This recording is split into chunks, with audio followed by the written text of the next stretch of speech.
देखो, अगर अपने पास प्रॉपर नॉलेज नहीं है ना, तो ऑप्शन ट्रेडिंग नहीं करना चाहिए। ऑप्शंस में तो नहीं करना चाहिए, इक्विटी में करे तो चलता है। क्योंकि मेन प्रॉब्लम क्या है पता है, आज डेट हो रही है 27 जनवरी 2024। फरवरी की फर्स्ट वीक में आएगा बजट।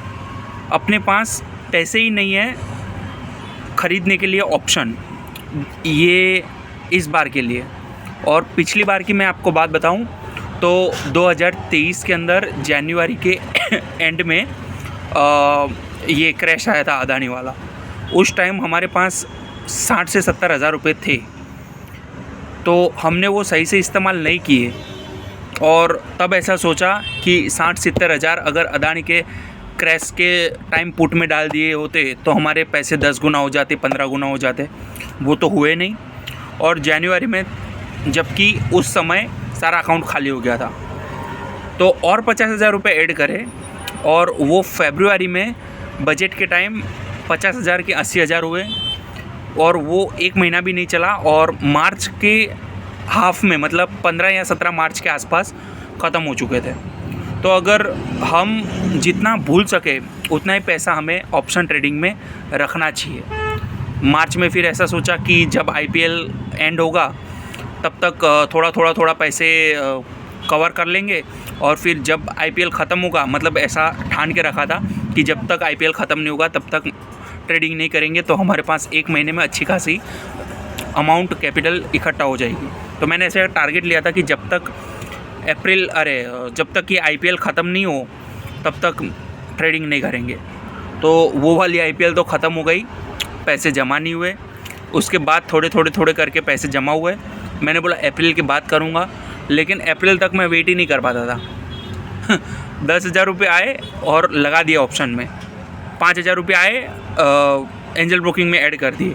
कहीं से थोड़े खर्च करने के लिए 8 हज़ार रुपये मिले और ज़ीरोधा में ऐड कर दिया ऑप्शन ट्रेडिंग के लिए। ऐसा करते करते अप्रैल भी गया। फिर मैंने ये शुरू किया कि इक्विटी में मैं पैसे जमा करूँगा, और आखिर तक 2-3 लाख रुपए का पोर्टफोलियो नहीं होगा तब तक मतलब ट्रेडिंग नहीं करूँगा। तो ये क्या, एक बात लालच पे आ जाती है कि हम ऐसे नहीं रुक पाते और हम ऑप्शन के लिए पैसे डाल ही देते।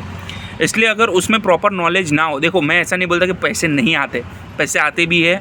10 हज़ार में से 2 लोग कमाते भी है और बाकी के गवाते भी है। उसमें पैसे आते हैं, लेकिन सही से करे तो ही आते हैं। तो पूरा नॉलेज ना हो तो हमें ऑप्शन ट्रेडिंग नहीं करनी चाहिए। इक्विटी में रख सकते हैं पैसा, म्यूचुअल फंड में इक्विटी में रखे तो चलता है, उसमें कोई बड़ी बात है नहीं। ये वीडियो अभी इसलिए बनाया क्योंकि आज 27 जनवरी है, अभी राम मंदिर बना 22 तारीख में। मैंने से सोचा था जनवरी जब दिसंबर ख़त्म हुआ ना, तो मैंने बोला जब तक राम मंदिर नहीं बन जाए 22 दिन तक पैसे इकट्ठा करूँगा और फिर 25 को डालूँगा। ये जो आया ना अचानक से पिछला वाला गैप डाउन, उसमें सारे पैसे चले गए। आपको पता होगा 22 को राम मंदिर था और 23 तारीख को नीचे उतरा था मार्केट फटाफट, तो उसमें हमने कॉल दबा के रखे थे। तो मतलब अप्रैल गया, मई, जून, जुलाई, अगस्त गया, दिवाली गई, और ये अभी फिर से दूसरा बजट का फरवरी का दूसरा साल आ चुका है। लेकिन अभी अपने पास क्या, पिछले बजट में 1,30,000 रुपये तक पैसे थे, 80 हज़ार थे और 50 हज़ार और हमने जमा किए थे। तो हम पूरी सेकेंड हैंड में 1 लाख रुपए की गाड़ी ले सकते थे, उतने पैसे थे हमारे पास। और अभी देखोगे तो जो वैगनआर ली ना, वो EMI पे, उसमें 8 हज़ार का खर्चा है। वो खर्चा करने के भी पैसे नहीं है हमारे पास। तो उसमें उतने ही पैसे डाले जितने हम भूल सके, जितने हम गवा दें तो हमें कोई टेंशन ना हो। लेकिन बाद में ग्रिड फिर इतना बढ़ जाता है ना कि अगर 50 के 80 हुए तो हम उसको 1 लाख करते हैं, अगर 50 के 40 हुए तो हम उसको 40 के वापस 50 करने का ट्राई करते हैं, फिर 40 के अगर 50 नहीं हुए और 20 हो गए तो हम उस 20 का 50 करने का ट्राई करते हैं। तो ये पूरा का पूरा माइंड का गेम है।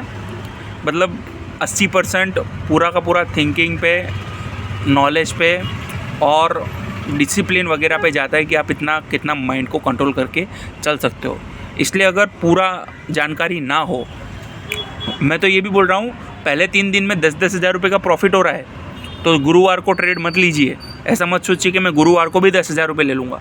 30 हज़ार रुपये रखो और खुश रहो पूरे महीने के लिए, क्योंकि 30,000 नॉर्मल सैलरी है लोगों की।